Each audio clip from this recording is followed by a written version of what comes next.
Aku nek sowanana sida dadi ngene iki elingan biyen ya Kang Gareng. Piye?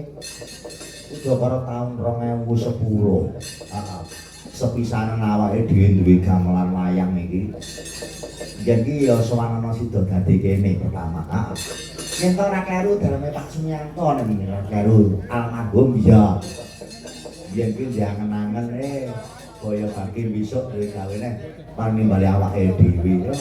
Muga-muga anggone nguting kasedan jati jeneng kowe maruta kangge ngawiat ya Kang Gareng padang kali jembar kubur lepas soparane ditampa amal ibadahe ya iya sik eling to eling kanggo prasasti tenan pangeling-eling ngakono kene dadi yen iki yen ndorong awake dhewe tenan tetep pokoke berkreasi Mang Didik iya maksud sembahmu tak ugeme nganti tekan sakmene sembarang mergo ngene ya Kang Gareng piye to ya kamu barang zaman saiki iki ibaratnya cara dagangan sing payu iki sing berkualitas iya tapi ora kok mergo murah apa piye ning sing berkualitas iya upane panganan ki yen to mirasa sing goleki ya rono-rono terus iya coba saiki digawe rere karo sushi ayo kembangnya apa